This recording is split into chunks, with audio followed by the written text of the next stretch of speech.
Siap. Beri salam. Selamat pagi, Ibu Guru. Selamat pagi anak-anak, silakan duduk.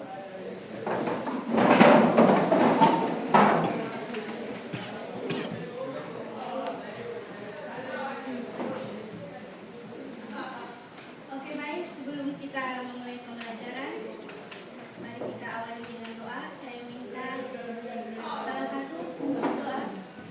Leonel, silakan maju.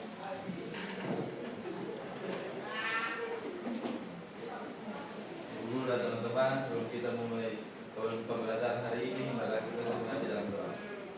Mari kita berdoa. Karena Bapa, terima kasih yang banyak penjelasanmu atas berkat dan penyertaanmu dari rumah saudara menjadi bagi kita semua. Kita bangga kehidupan menyampaikan dari awal, tengah, hingga berakhir. Hanya dalam kehidupan kami sampaikan kami dalam Kristus Tuhan kami. Amin. Selamat pagi semua. Apa kabar hari ini? Baik. Oke. Sebelum kita lanjut dengan pembelajaran, Ibu absen dulu.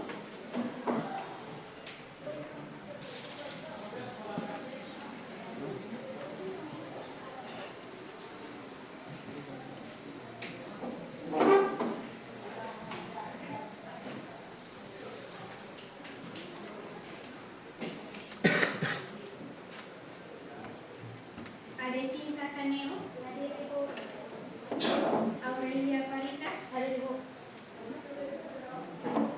Khadijah Asari, hadir Ibu. Karin Duka, hadir Ibu. Margareta Jimenez, hadir Ibu. Natasha Gumai, Jessica, Maria Inagoli, Darlen, Rizaul, Hadir Ibu. Tomasia, Aprilia Ratono, Maria Bare, Greselia Otenusu, Teman Putra, Yosia Misa No. Tidak ada? Izin? Alfred Hat, Charlie Adu. Baik, terima kasih. Ada yang izin untuk hari ini. Hari ini kita akan mulai dengan pembelajaran bahasa Indonesia seperti biasa.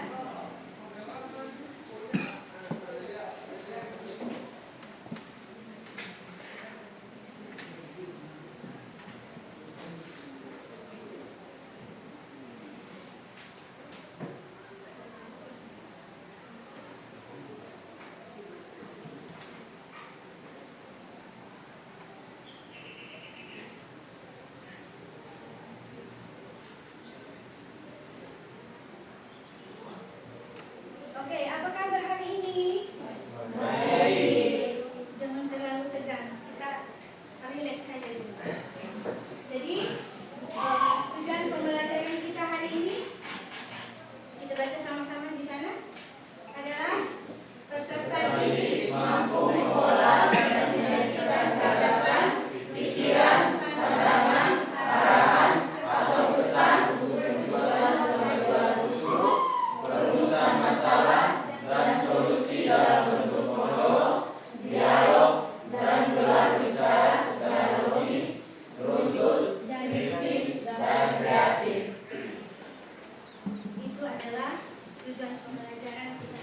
Jadi, peserta didik mampu mengolah, menyampaikan pikiran, pandangan, arahan atau pesan untuk tujuan mengajukan usul, perumusan masalah, dan solusi dalam bentuk monolog, dialog, dan gelar bicara secara logis, untuk kritis dan kreatif. Oke, sebelumnya kalian juga sudah menyelesaikan pembelajaran teks observasi. Jadi hari ini kita melanjutkan teks nomor itu sesuai dengan tujuan pembelajaran hari ini, yaitu mengenai teks negosiasi. Sudah pernah dengar jenis teks negosiasi itu?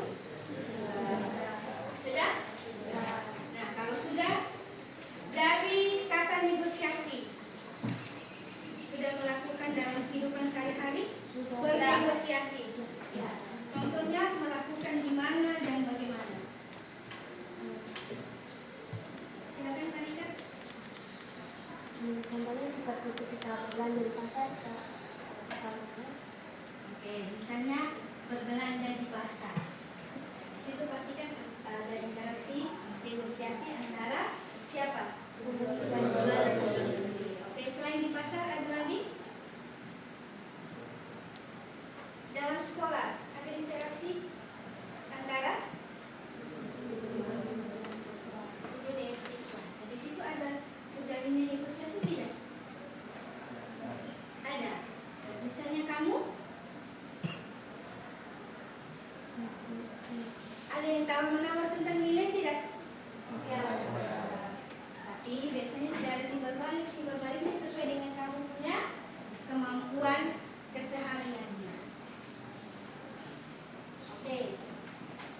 Itu tadi sudah ada contoh misalnya di pasar. Nah, sekarang tujuan pembelajaran sudah diketahui. Jadi hari ini kita mau belajar tentang teks negosiasi. Oke, dari pengertian negosiasi sendiri di sini adalah proses sosial di mana dua pihak atau lebih dengan kepentingan berbeda berusaha untuk mencapai kesepakatan yang saling menguntungkan. Setiap pihak akan berusaha untuk mencapai tujuan dalam bernegosiasi. Berarti harus dua-duanya sama-sama untung. Ya, tidak sebelum mendapat keuntungan dua-duanya, makanya adanya kesepakatan di dalam situ. Pihak yang A harus bersepakat dengan pihak yang C. Nah, kalau pihak A yang sepakat, pihak B tidak sepakat, berarti satu orang yang rugi kan? Ya. Itu tadi pengertian dari negosiasi.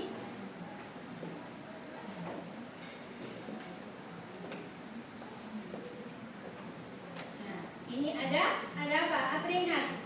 Ada apa? Coba baca. Tujuan dari teks negosiasi. Nah, itu ada berapa tujuan dari teks negosiasi? Yang pertama itu mencapai kesepakatan. Yang kedua yang ketiga mencegah konflik. Itu tadi tujuan dari teks negosiasi. Bagaimana kedua belah pihak mencapai kesepakatan. Nah, di situ butuhnya komunikasi, saling komunikasi. Kita miskomunikasi. Biasanya kan sering terjadi seperti ini. Makanya saling mendengar dulu pihak yang satu bicaranya seperti apa, pihak yang kedua mendengar. Itu juga sebaliknya. Pihak yang kedua berbicara, pihak yang pertama mendengar. Dan di situ supaya adanya kesepakatan. Nah, yang kedua itu membangun hubungan. Biasanya apalagi yang di orang pemasaran, dia harus betul-betul menjalin hubungan kerjasama yang baik. Biasanya kalau gaya-gaya di perusahaan partner. Jadi di situ harus ada terjadi hubungan yang betul-betul yang selain seperti saudara, adanya kepercayaan. Cuma kalau misalnya Lionel sudah pesan barang kepada Aurelia, tapi di situ ada kekecewaan. Berarti di situ tidak bisa membangun hubungan yang baik. Nah, di situ lama-lama Aurelia dengan Lionel tidak menjalin hubungan dan Lionel bisa ganti orang. Terus yang berikut adalah mencegah konflik atau masalah. Ya, itu betul-betul tujuan yang ketiga itu harus dihindari. Kalau sudah adanya masalah, berarti kepercayaan hilang. Apalagi dalam negosiasi dalam pemasaran itu. Biasanya kalau sudah ada masalah itu betul-betul tidak dipercaya oleh pihak yang satu atau oleh pihak yang kedua. Jadi tujuan negosiasi itu mencapai kesepakatan, membangun hubungan dan juga mencegah konflik itu betul-betul harus ada di dalam situ. Sehingga negosiasi yang terjadi tidak merugikan kedua belah pihak. Di situ sama-sama untung, sama-sama menyenangkan. Sudah paham? Oke. Yang berikutnya adalah fungsi dari teks negosiasi.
negosiasi dapat digunakan untuk mencegah masalah atau menemukan solusi damai.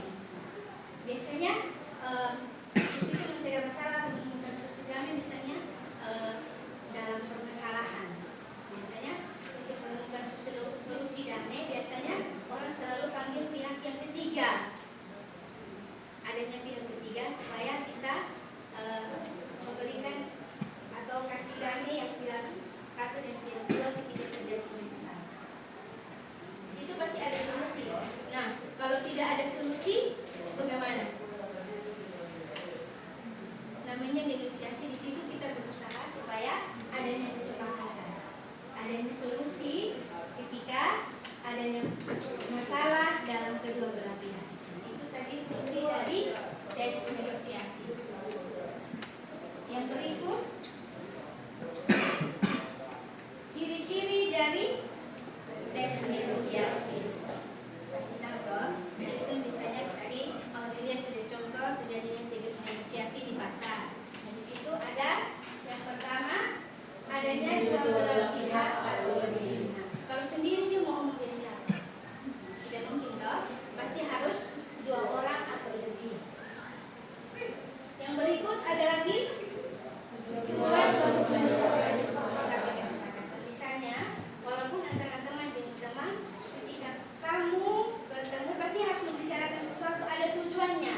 Misalnya mau janji ketemu di kafe, pasti harus ada kesepakatan dulu. Jangan sampai Lionel datang jam 7, Aurelia datang jam 10.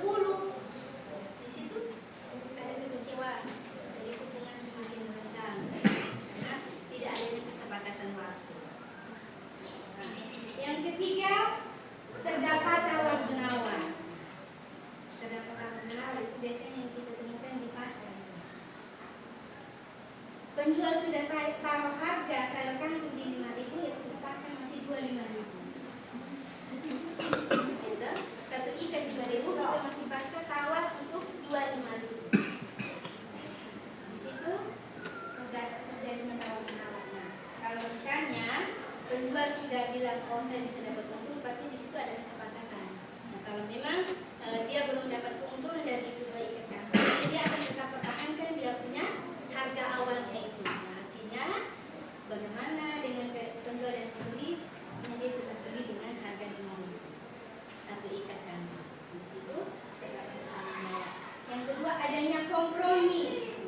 Nah, selain setelah terjadi tawar-menawar harus kompromi juga. Misalnya kan yang Lionel bilang, contoh ibu, dia sudah bilang satu kangkung 5.000, tapi ibu tertawar dikasih 2 ikat kangkung. Di situ kita berkompromi. Nah, Lionel sudah mengeluarkan 25.000, saya tidak dapat untung. Saya bilang, oh baik kalau begitu. Akhirnya saya ambil yang harga 9.000. Itu adanya kompromi antara pihak satu dan pihak lain. Yang berikut, bahasa yang digunakan. Kamu pergi ke pasar, di pasar impres, saya bilang Pak, bukan pasar yang di Jawa, contoh kita di Kupang, di pasar impres. Kamu bisa, Bu, harga saya berapa? Tidak mungkin, orang itu berarti dengan bahasa Kupang, misalnya, ini kangkung berapa? Nah, dengan cara dialek kita pasti agak sedikit rendah dulu kalau kita mau membeli satu atau menawarkan satu. Kalau kita kelas duluan, biar dibeli di lain tempat sah. Berarti di situ bahasa yang digunakan itu harus sesuaikan dengan pihak yang lain. Misalnya kalau dia orang mana atau dengan teman kita sudah tahu karakternya seperti apa. Tidak mungkin kalau dia yang lemah lembut kita pakai gas semua ya Jessica. Kita juga harus ikut dulu supaya di situ ada kesepakatan. Jadi tidak merugikan satu sama lain. Yang berikutnya ada fokus pada kepentingan bersama. Jadi sampai kamu sudah, misalnya Thomasnya sudah sepakat dengan Aprilia. Di situ dengan kesengajaan dia memanfaatkan kesempatan saja. Di situ tidak ada pada fokus kepentingan bersama. Jadi namanya ciri teks negosiasi, dia harus betul-betul berkomunikasi untuk kepentingan kedua belah pihak. Tidak boleh hanya satu saja yang mendapat kepentingan itu. Harus dua belah pihak yang sama-sama fokus pada kepentingan bersama. Sudah? Itu tadi ciri dari teks negosiasi. Nah, yang berikut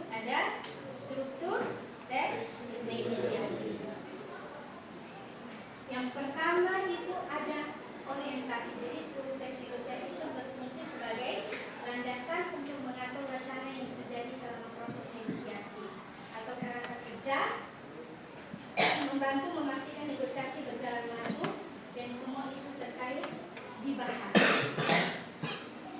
Jadi struktur itu dia seperti kerangka supaya nanti dalam penulisan teks negosiasi sudah sesuai dengan strukturnya.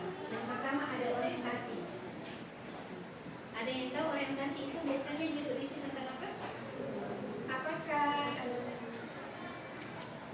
isi tentang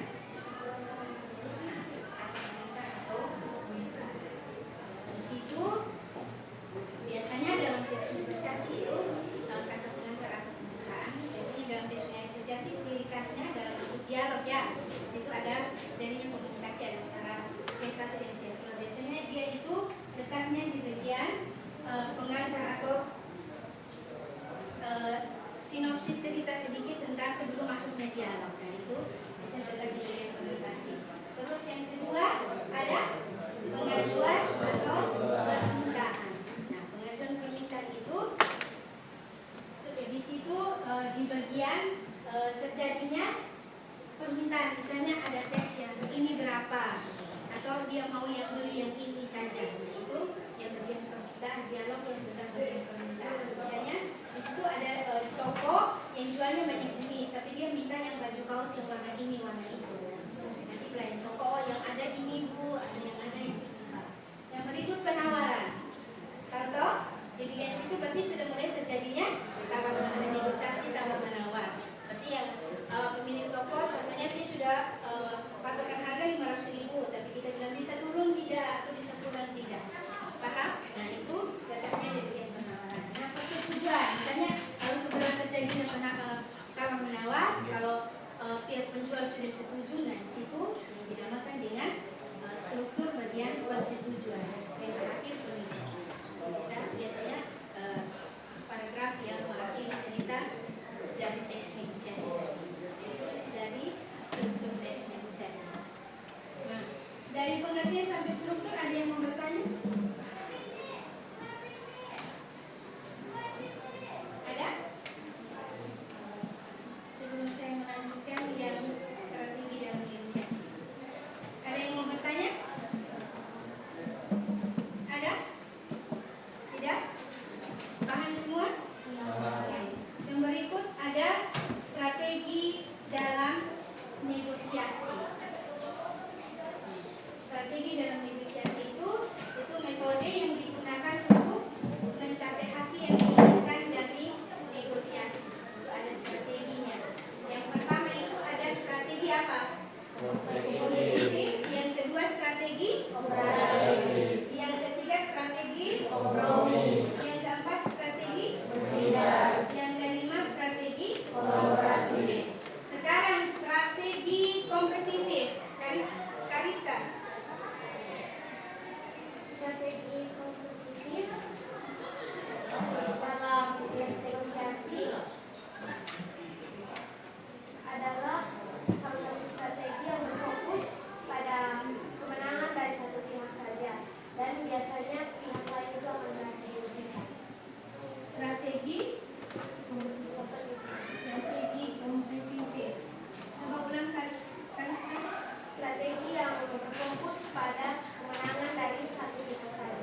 bekerja sama dalam kelompok kecil untuk mencapai tujuan. Pendekatan untuk mencapai Tujuan.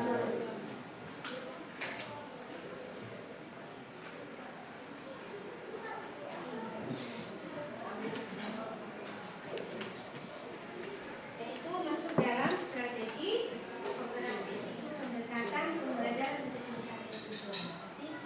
Di situ dalam negosiasi kita betul-betul harus ada pendekatan, ya toh, supaya bisa mencapai tujuan.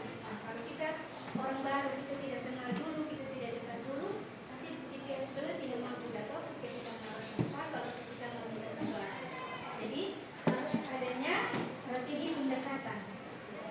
Nanti kamu tahu toh, misalnya contoh Thomasia mau pinjam bukunya Lionel, berarti dia harus bagaimana dulu? Dia harus dekat dulu. Caranya seperti apa? Karena dia tahu Lionel kalau mintanya seperti ini pasti dia tidak mau memberikan itu. Jadi Thomasia dengan strategi bagaimana mendekat dengan Lionel supaya ketika dia meminjam barang yang dia butuhkan, dia bisa diberikannya dengan dibawa kepada Thomasia. Itu masuk di strategi operatif. Yang berikut ada strategi kompromi. Oke, silakan strategi kompromi. Strategi kompromi adalah pendekatan dalam menyelesaikan konflik dalam bernegosiasi di mana pihak-pihak yang lain akan mengalah itu supaya mencapai kesepakatan bersama. Strategi Kompromi. strategi kompromi.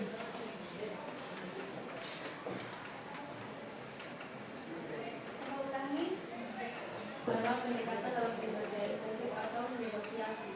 Pendekatan dalam Penyelesaian konflik penyelesaian konflik di mana pihak yang lain akan mengalah supaya bisa mencapai kesepakatan bersama.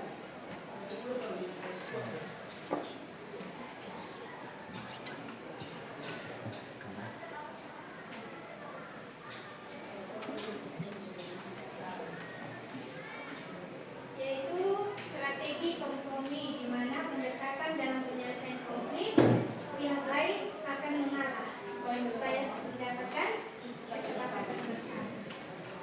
Misalnya itu dalam perjanjian bersama. Nah, pasti harus ada yang mengalah. Kalau semua sama-sama yang benar, nanti kesepakatan tidak ada, dan tetap bertengkar terus sampai selamanya. Dan di situ makanya adanya strategi kompromi. Biasanya dalam terjadi permasalahan ada pihak ketiga yang bisa menyelesaikan permasalahan itu, dia berkompromi dengan pihak satu, pihak dua.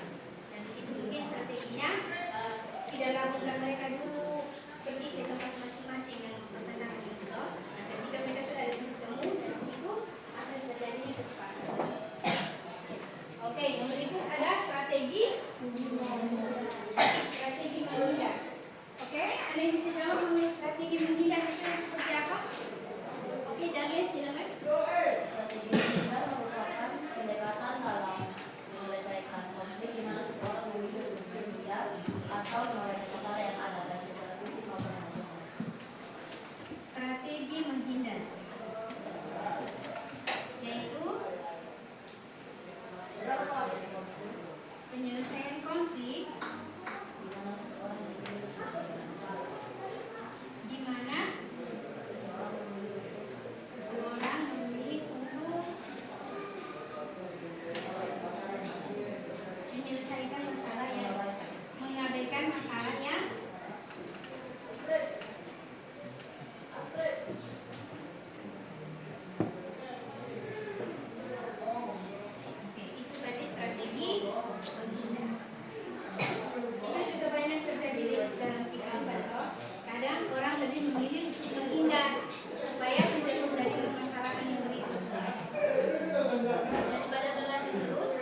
kolaborasi adalah strategi pendekatan yang melibatkan kerjasama antara dua orang atau lebih untuk mencapai tujuan sama. Yaitu Strategi pendekatan yang melibatkan kerjasama antara dua orang atau lebih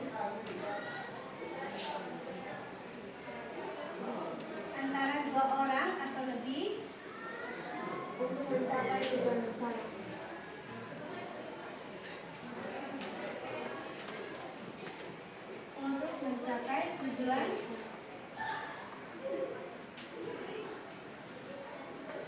Tujuan bersama.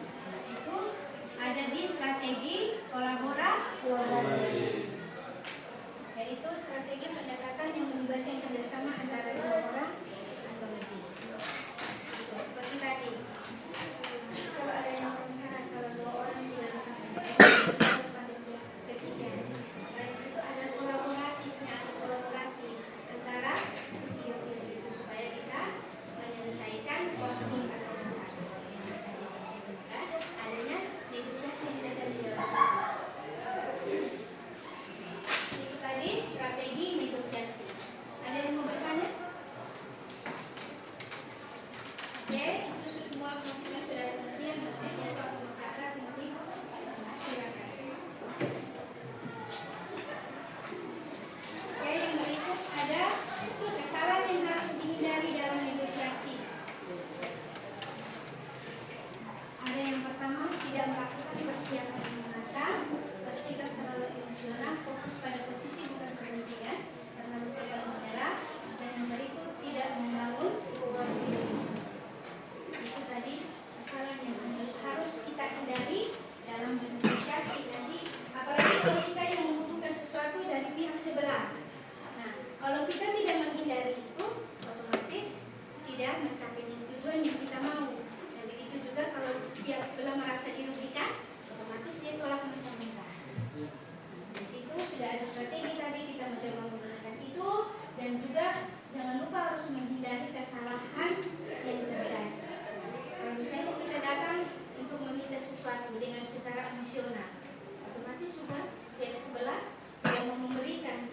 Nah, kalau kita fokus pada kita punya kepentingan lebih baik, kok yang untung saya tidak.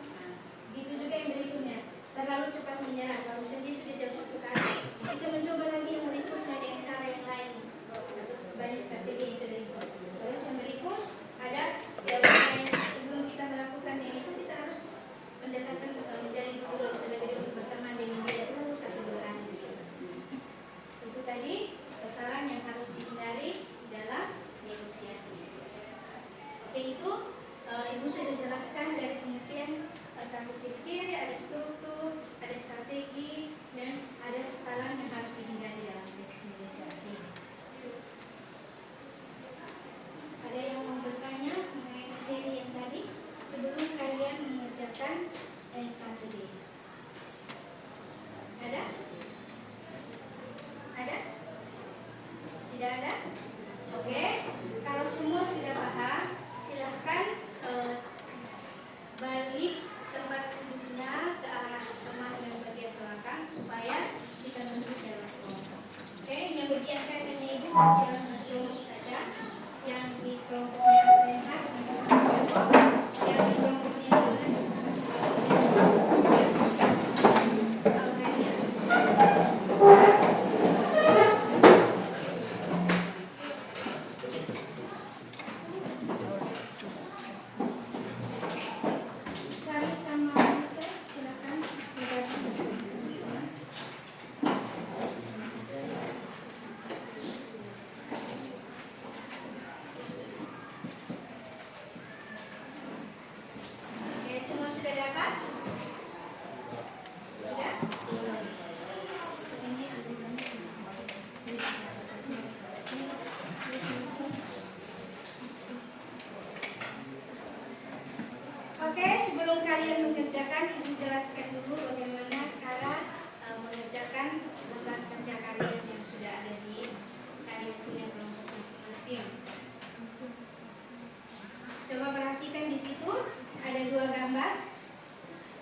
gambar yang pertama tuh sudah pernah tahu? Ada yang sudah pernah ke Sotis? Sudah? Oh, ternyata ada. Di kelompok sana Aurelia sudah pernah ke sana. Situ pasti kalian bisa mengetahui bagaimana keadaan yang terjadi di sana. Terus yang kedua ada juga gambar tentang brosur penerimaan peserta didik baru. Nah itu kalian betul-betul mengalami sendiri di tahun kemarin, gitu? Ya bagaimana kalian melihat persyaratan yang ada di situ dengan domisilinya masing-masing. Nah, jadi di situ perintahnya adalah deskripsikanlah skenario peristiwa pada gambar di atas dalam bentuk monolog minimal 250 kata, lalu dipresentasikan di depan kelas atau jadi silakan deskripsikan skenario peristiwa dalam bentuk monolog. Oke, sebelum ke LKPD di situ ada kata monolog, tahu tentang monolog? Ya silakan. Maksudnya Drama yang yang hanya diperankan oleh satu orang. Contohnya seperti apa? Dalam kegiatan apa? Puisi. Ada lagi? Selain puisi yang hanya diperankan oleh satu orang. Selain berpuisi, pidato, berpantun. Nah, itu yang disebut dengan monolog. Nah, kalau negosiasi itu kita tidak bisa katakan dengan monolog, tapi dia atau pernah terjadi dua pihak atau lebih dari satu orang. Nah, di situ kalian mendeskripsikan skenario atau menceritakan kembali skenario peristiwa itu dalam bentuk monolog. Jadi jumlah kata yang akan kalian deskripsikan atau tuliskan di situ sebentar sebanyak 250. Misalnya di situ ada 2 gambar tol, jadi nanti bisa bagi 2 orang satu gambar, 2 orang lagi satu gambar. Oke, silakan mengerjakan. Bisa langsung ditulis di bagian bawahnya yang sudah ibu kasih nomornya itu ada gambar 1, gambar 2.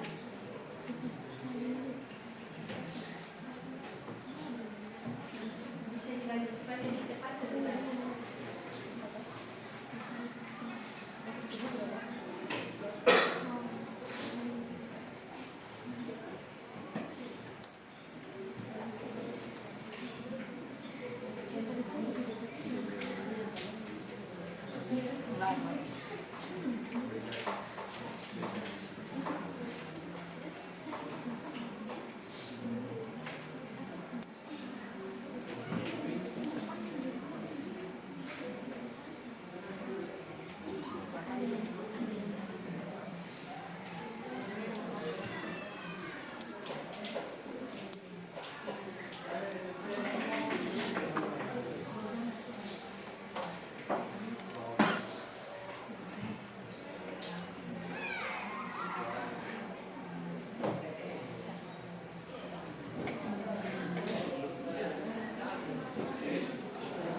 Oke,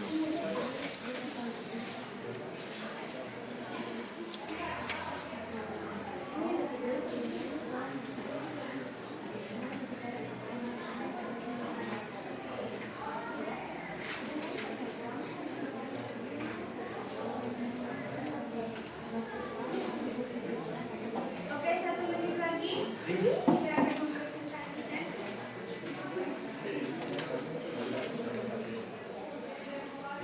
Baik, kasih waktu lagi 5 menit saja. 5 menit lagi. Ya, udah dia. Ya, udah, sudah. 5 menit lagi ya.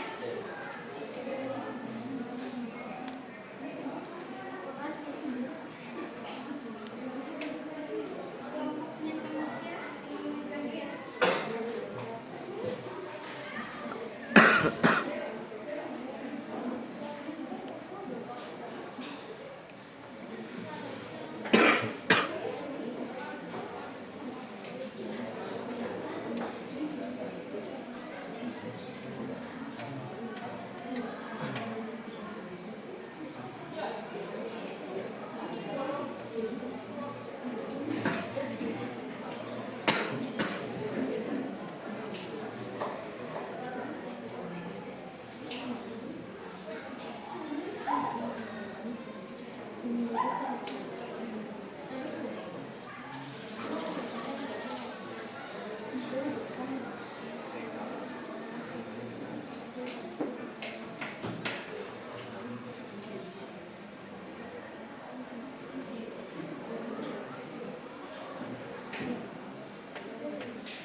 kemarin di hari liburan sekolah, saya dan teman-teman mengunjungi sebuah tempat wisata yang sangat menarik dan menyenangkan, yaitu pantai yang berada di belakang Hotel Sotik Kupang, Jalan Timur Raya, kilometer 90 Kelurahan Pasir Panjang, Kecamatan Kota Lama. Pantai ini biasa disebut sebagai Sotik Sunset. Cuaca sore hari itu cerah dengan pemandangan matahari terbenam di saat memukau. Suasana ramai dan penuh semangat terlihat dari antusias masyarakat yang datang berbondong-bondong. Pinggiran pantai saya melihat banyak anak muda duduk santai di atas kursi pantai dan alas duduk berwarna-warni. Mereka tampak menikmati minuman segar sambil berbincang dan tertawa. Terdengar musik santai yang dimainkan oleh seorang DJ lokal yang menambah. Anak-anak kecil pun tampak bermain pasir dengan yang gembira. Saya dan teman-teman berfoto dengan latar-belakang biru dan langit hingga termasak. Pemandangan saat itu sangat indah dan terasa seperti sedang berlibur walaupun sebenarnya kami hanya berada di kota. Yang membuat saya lebih kagum adalah adanya stand-stand yang menjual makanan dan minuman khas daerah. Saya mencicipi kelapa muda dan jagung bakar yang rasanya lezat. Menurut saya kegiatan tadi ini sangat positif. Selain menjadi tempat hiburan dan bersosialisasi, acara ini juga dapat memperkenalkan provinsi wisata dan mendukung pelaku usaha kota. Baik, untuk yang nomor kedua, waktu itu saya sedang mencari informasi sekolah untuk melanjutkan ke jenjang SMA. Lalu saya melihat pengumuman tentang penerimaan murid baru SMA Negeri 3 Kupang untuk tahun ajaran 2025 dan 2026. Gambar ini sangat membantu karena semua informasi penting ditulis dengan jelas. Ada beberapa jalur yang bisa dipilih seperti jalur zonasi, mutasi, prestasi, dan afirmasi. Setiap jalur punya syarat dan kuota masing-masing. Saya jadi tahu harus menyiapkan dokumen seperti rapor, kartu keluarga, surat domisili, dan sertifikat prestasi jika ingin daftar lewat jalur prestasi. Saya juga melihat jadwal pendaftaran online dan tahapannya, jadi saya bisa bersiap dari sekarang. Menurut saya, ini sangat berguna agar semua siswa punya kesempatan yang adil dan tidak bingung saat mendaftar. Yang paling saya suka dari gambar ini adalah dua siswa SMA 3 yang memakai rompi adat dari Nusa Tenggara Timur. Mereka terlihat bangga dan percaya diri. Ini membuat saya semakin ingin masuk ke SMA Negeri 3 Kupang. Sekolah yang bukan hanya fokus pada belajar, tapi juga menghargai budaya daerah. Saya berharap bisa lulus dan diterima di sana. Saya ingin belajar dengan sungguh-sungguh dan ikut membawa nama baik sekolah. Semoga saya menjadi bagian dari keluarga besar SMA Negeri 3 Kupang. Baik, terima kasih kepada teman yang sudah mendengarkan. Saya membuka kesempatan kepada teman-teman yang ingin memberikan tanggapan atau pertanyaan. Oke, sebelum kalian memberikan sanggahan atau pertanyaan, tepuk tangan dulu untuk ada pertanyaan atau sanggahan untuk kelompoknya Elna dan teman-teman?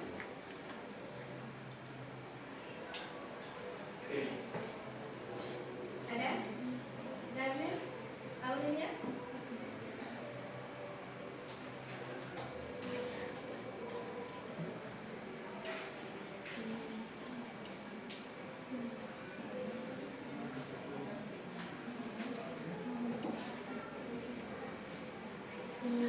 Atau ada, ya silakan dari atau Aurelia silakan.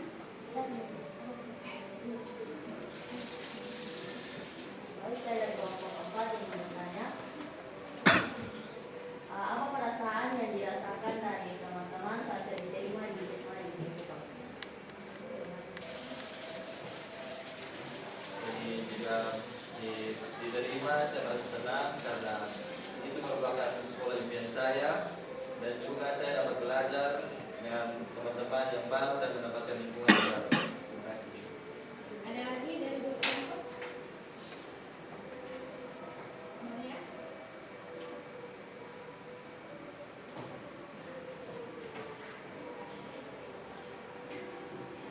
Dalam hasil yang mereka sudah dapatkan tadi, mungkin ada bahasa yang tidak kalian pahami atau bahasa yang tidak sesuai dengan yang sudah kita pelajari dalam bernegosiasi tadi.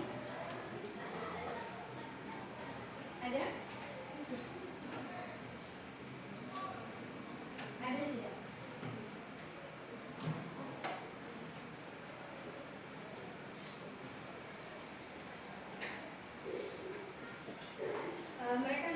semua bahasa Indonesia yang baik dan benar? Ya. Ya. Kalau begitu kita tepuk tangan sekali lagi untuk silakan kembali ke tempat kalian masing-masing. Oke, yang berikut dari kelompoknya Aurelia, silakan.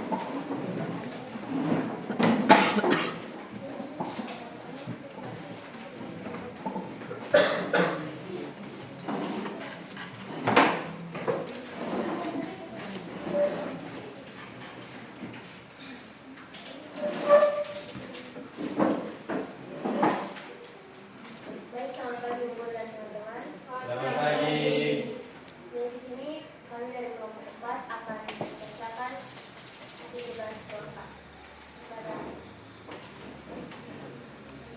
Baik, di sini saya membacakan deskripsi skenario peristiwa pada gambar pertama, di mana pada gambar pertama diperlihatkan pantai di belakang Solis Hotel Kupang yang berlokasi di Jalan Timur Raya nomor 138 Kelapa Lima, Kota Kupang, NTT, menawarkan suasana yang tenang dan indah. Terletak tepat di tepi pasir panjang, pengunjung bisa menikmati sunset yang memukau dari rimba di pasir. Setiap akhir pekan ada acara sunset, street food, dengan musik dan makanan lokal, angin laut yang sejuk, dan suara ombak menciptakan suasana rileks yang cocok untuk bersantai, berfoto, dan menikmati senja. Saat sore hari, langit berubah warna menjadi oranye dan biru, menciptakan panorama sunset yang memukau. Sebuah pengalaman yang sulit dilupakan bagi setiap orang. Pada gambar kedua, pada tahun ajaran 2025-2026, SMA Negeri 3 Kupang melaksanakan SPP secara online melalui beberapa jalur, yaitu domisili, mutasi, afirmasi, prestasi akademik, dan non-akademik. Gambar pertunjukan calon siswa SMA Negeri 3 yang telah diterima berdiri dengan seragam lengkap dan wajah tersenyum di depan simbol keberhasilan mereka. Spanduk informasi memuat tahapan pendaftaran, syarat dokumen, dan direvisi dan tahun resmi pendaftaran. Proses ini menjadi langkah awal penting bagi calon siswa untuk menempuh pendidikan di sekolah unggulan. Saat mendaftar secara online, kami sempat mengalami kesulitan mengunggah dokumen karena server sempat lambat. Namun, berkat bimbingan dari panitia sekolah dan informasi yang jelas dari situs resmi, semua persyaratan akhirnya berhasil diselesaikan tepat waktu. Penerimaan ini membuka jalan menuju masa depan yang lebih baik. Baik, dari hasil diskusi kami membuka sesi pertanyaan maupun tangga dari teman-teman. Ada pertanyaan dari 3 kelompok? Oke, tepuk tangan dulu untuk kelompok.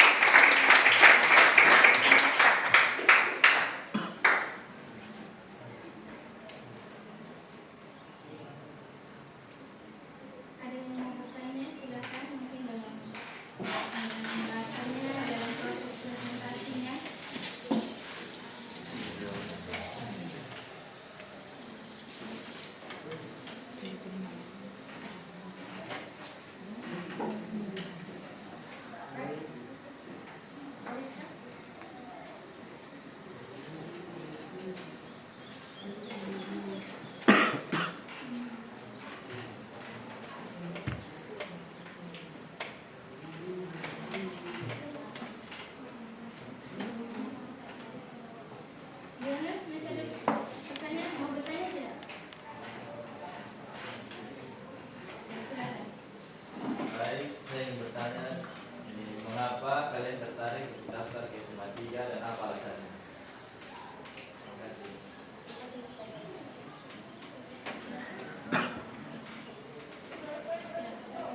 lakukan, bukan yang saya katakan.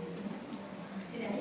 Ikuti yang saya lakukan dan bukan yang saya katakan. Perhatikan sini. Misalnya kita simulasi dulu ya. Kalau ibu katakan telinga, dan yang ibu lakukan adalah memegang hidung, berarti yang kalian ikuti apa? Berarti ikuti yang saya lakukan, bukan yang saya katakan. Ingat, ikuti yang ibu lakukan, yang bukan ibu katakan. Kita mulai. Kepala. Ikuti yang ibu lakukan, bukan yang ibu katakan. Saya ulangi. Kita simulasi dulu ya. Sebentar yang salah langsung maju di depan. Telinga.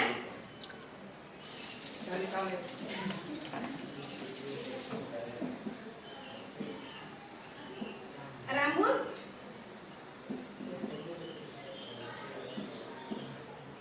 Hidung. Semua bisa. Berarti semua pada konsentrasi. Oke, tepuk tangan dulu.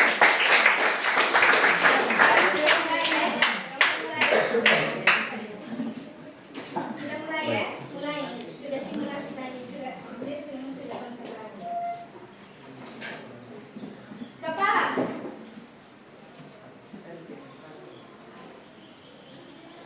Telinga.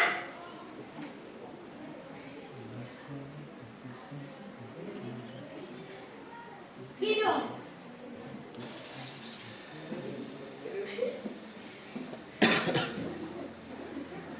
Mulut.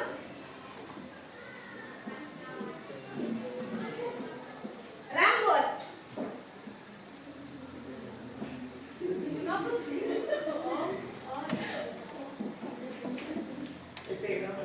Kepala.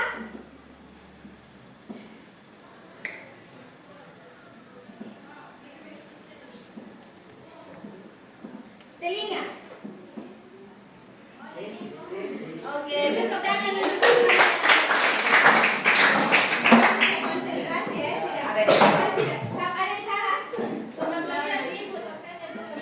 Tidak kelihatan. Oke, silakan duduk kembali.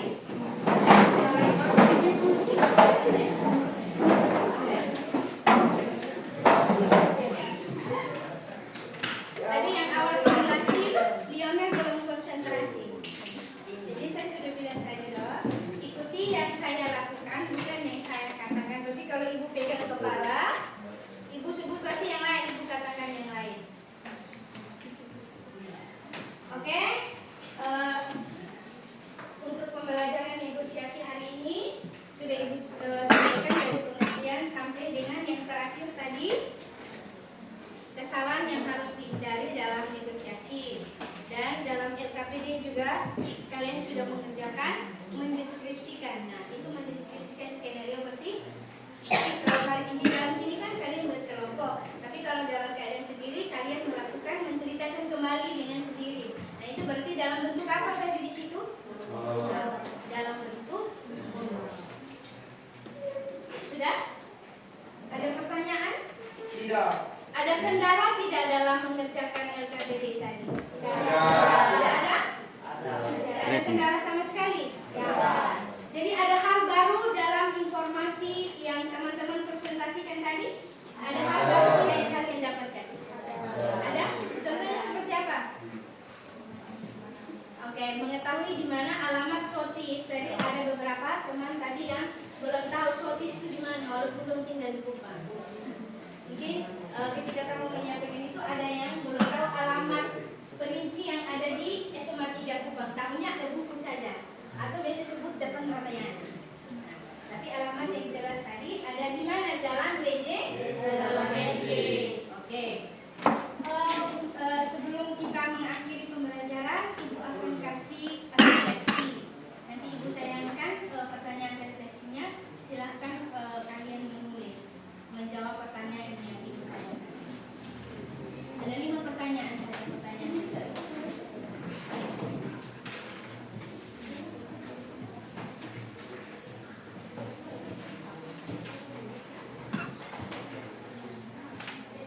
siapkan kertas.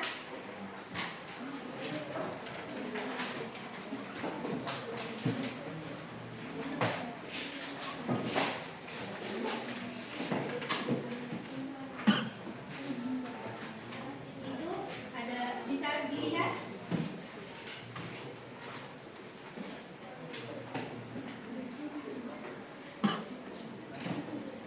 Bisa.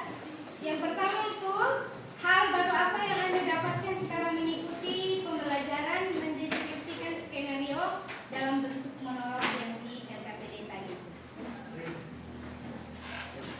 Dijawab saja, pertanyaan tidak usah ditulis.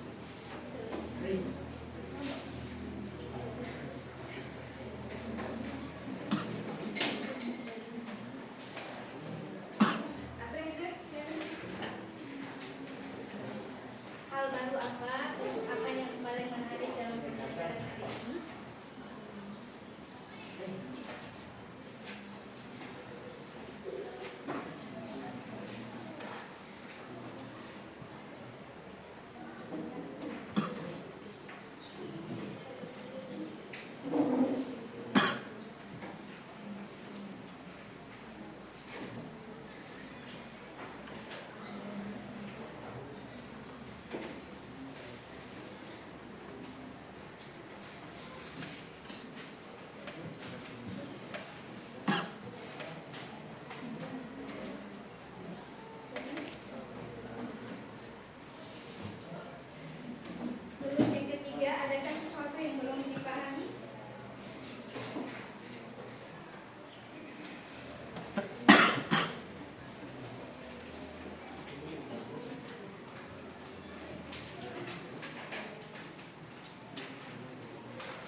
Ada hal baru yang kalian dapat hari ini? Ada? Apa? Contohnya yang dapat apa hari ini?